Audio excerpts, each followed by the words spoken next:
It's still on, and we're going. Cyrus sent an emissary this afternoon to make sure. Now, Cyrus don't want anybody packed, and he don't want anybody flexing any muscle. So I gave him my word that the warriors would uphold the truce. Now, everybody says that Cyrus is the one and only. I think we better go have a look for ourselves. So this is new to me. The guy who made every theater and band kid's favorite musical made a concept album for The Warriors as a musical. If you don't know, The Warriors is the 1979 gang film based on the 1965 novel of the same name written by Sol Yurick, which is based on the 370 epic written by Xenophon called Ambience. Today, we're talking about The Warriors video game, released by Rockstar in 2005, based on all three adaptations, not based on the one I said before.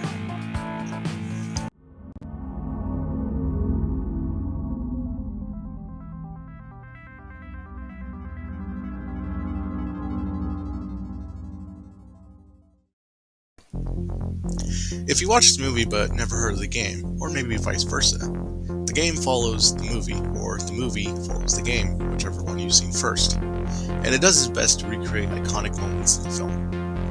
If you need a recap, The Warriors is a movie about a gang trying to bring around a bunch of other gangs to take over the police. One gang doesn't like that, decides to shoot that guy, the leader of that gang, and it blames it on someone else.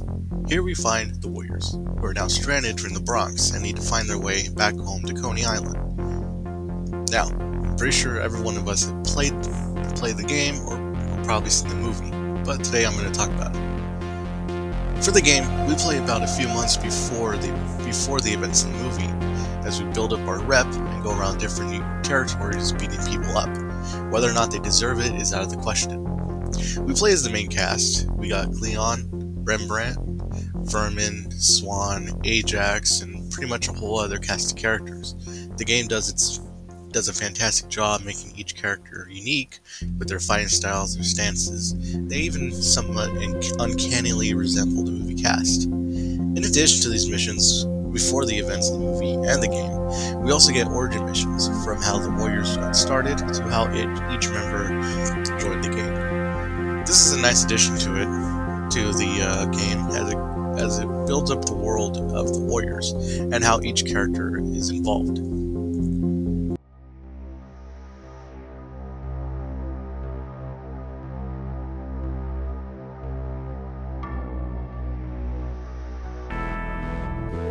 The main focus of the game is the combat. It's one giant beat 'em up.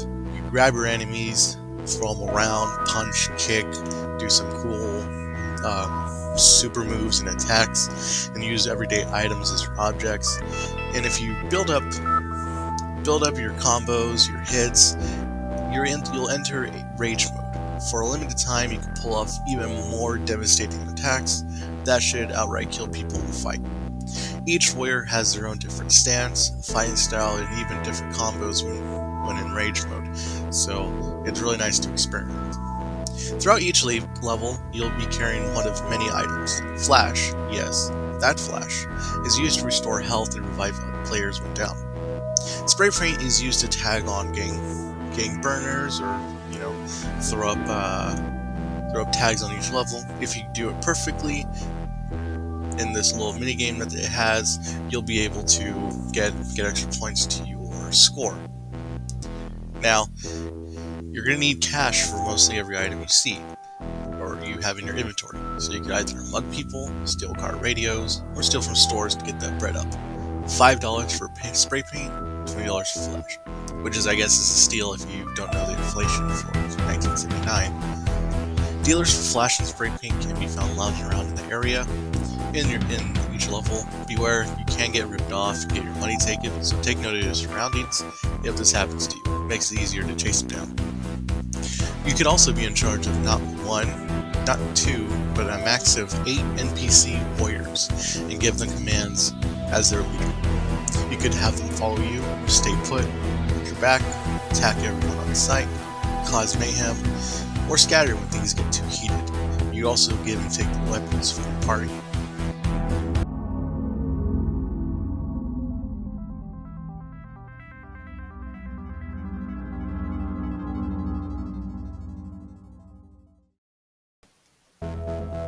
The Warriors as a movie was pretty good. The Warriors as a game, however, is just as good. Rockstar manages to create a very familiar vibe from the movie and translate it into another form of media. I recently read the audiobook, or listened maybe, to the novel written by Sol Yurick. In an odd way, I believe the environments kind of match well to what Sol Yurick was kind of going for. The rundown streets, neighborhoods, somewhat devoid of color, and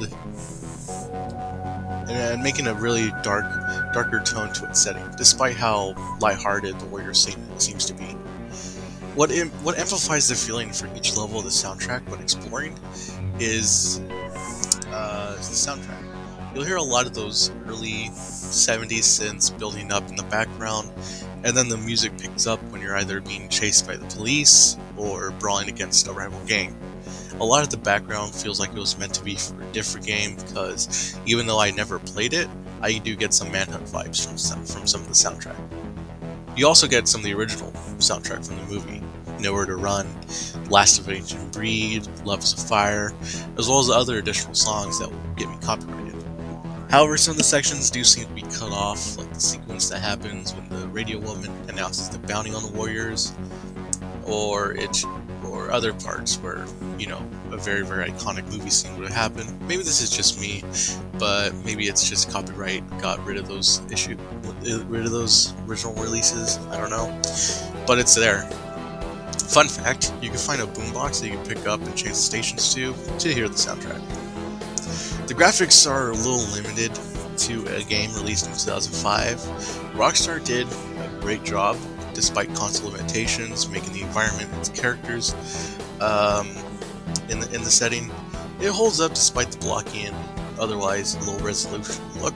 I see a lot of people asking for a remaster for this game, however, I kind of object, because it would take away from its charm, and I don't think you really need to mess around with a game that's been around for 20 years. I don't have anything else negative to say. Sometimes controller inputs don't really translate well to what you're trying to do. Sometimes your buttons, like combos, don't really follow up as well, even though you press the button or you know which ones you pressed. Sensitivity can be high and a little bit disorientating sometimes, which doesn't really help with the sometimes narrow level designs and very, very accurate placements you need to get. Rockstar had a lot of love put into this game, not only from its studio, but also the voice actors as well. Some of the original cast reprised their 1979 roles, such as Dorsey Wright, who plays Cleon in the original movie. Despite getting 16 minutes of film time, he puts a lot of energy into his role. Other returning cast members include James Remar as Ajax, Michael Beck as Swan, Deborah Von Valkenburg as Mercy, David D. Harris as Cochise, and Thomas G. Waits as Fox, whose original casting credit was not in the credits for the movie. One of those that surprised me as well was the radio DJ, who wasn't voiced by their original actress, Line Thigpen, but instead a woman named Pat Floyd, who nailed the late actress's role for the radio DJ. Other cast members sadly don't reprise the roles simply by choice, lack of interest, or in other cases may have passed away before game's developments. Actors who do fill their roles do a very exceptional job at portraying the Warriors and gives them a new voice.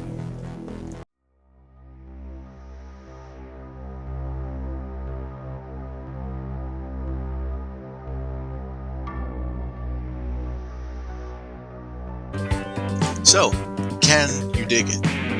Yeah, you can dig it. I'm joking, but for real, the game is a blast from the past from the PS2. I never got past the first two levels back when I had it on PS2, and the fact that my copy was very, very scratched.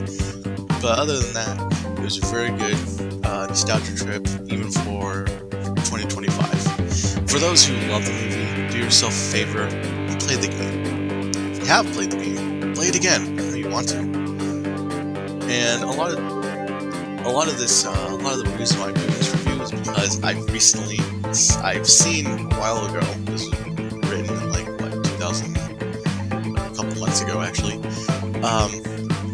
YouTube had free movies periodically, and they switch them out every so often, and I got to see The Warriors for like a whole week. And at the time, I just kept replaying it. It was a good movie.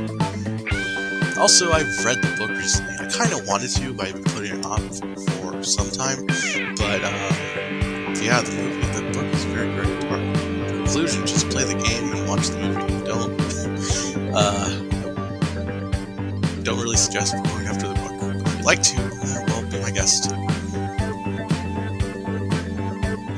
Other than that, I hope you enjoyed this review.